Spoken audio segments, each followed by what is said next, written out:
उत्तराखंड विधानसभा का शीतकालीन सत्र शुरू हो गया है। सत्र के हंगामेदार शुरुआत भी हुई। विपक्ष ने सत्ता पक्ष को सदन से सड़क तक घेरने की योजना बनाई थी, जिसके तहत कांग्रेस ने विधानसभा का घेराव भी किया। कांग्रेस ने जमकर हंगामा काटा। वहीं सत्ता पक्ष ने कांग्रेस के इस प्रदर्शन पर कहा कि सरकार बहस के लिए तैयार है। देखिए ये खास रिपोर्ट।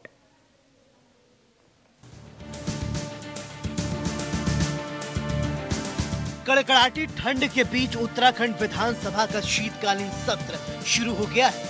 पहले दिन से ही सत्ता पक्ष को घेरने की विपक्ष की रणनीति थी, जिसके तहत सड़क से सदन तक विपक्ष ने सरकार को घेरा। कांग्रेस ने रोजगार दो या गद्दी छोड़ो नारे के साथ सड़कों पर जमकर हंगामा काटा, जबकि सदन में विपक्ष की ओर से कई मुद्दों को लेकर सरकार को घेरने की कोशिश की गई।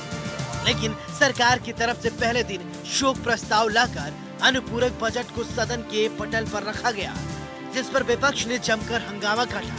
कांग्रेस का तर्क है, जब शोक प्रस्ताव लाकर प्रश्नकाल शून्यकाल को समाप्त किया गया तो फिर अनुपूरक बजट को सदन में क्यों रखा गया। कांग्रेस का कहना है कि सरकार जनहित से जुड़े मुद्दों पर जवाब देने से बच रही है। कांग्रेस के इन आरोपों का सत्ता पक्ष ने खंडन किया है। घेराव करने का प्रश्न है, सदन में तो कोई दिखे ही नहीं मुझे। अब वो घेराव किसका कर रहे हैं, कहाँ कर रहे हैं, मुझे नहीं मालूम है। और घेराव से भारतीय जनता पार्टी डरने वाली नहीं है।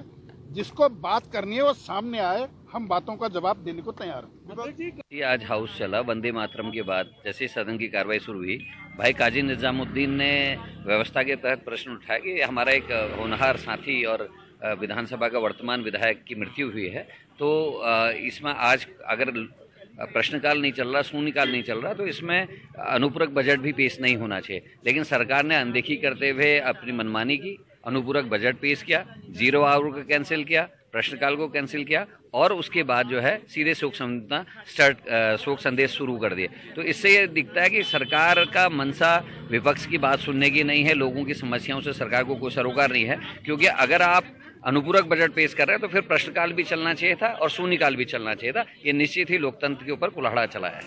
वहीं सदन के दूसरे दिन भी विपक्ष की ओर से सत्ता पक्ष को घेरने की पूरी तैयारी की गई है।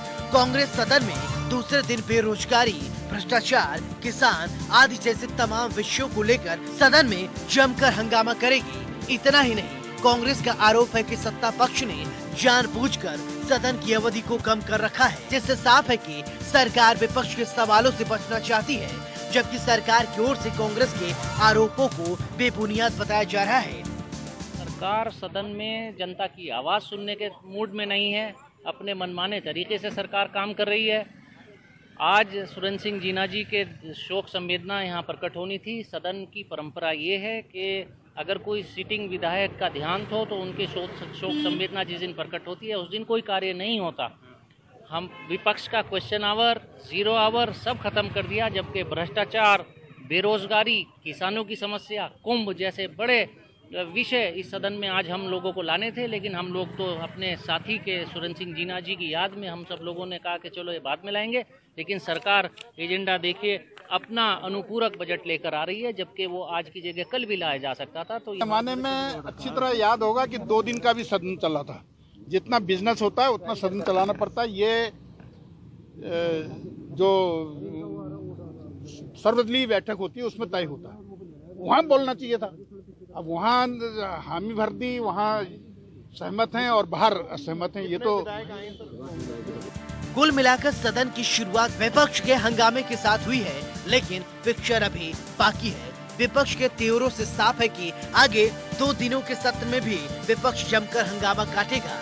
देखना होगा कि सदन में सरकार विपक्ष के सवालों का कैसे सामना करती है और खास तौर पर किसानों और बेरोजगारों के मुद्दे पर क्या कुछ जवाब देती है। देहरादून से सुभाष गौड़ की रिपोर्ट।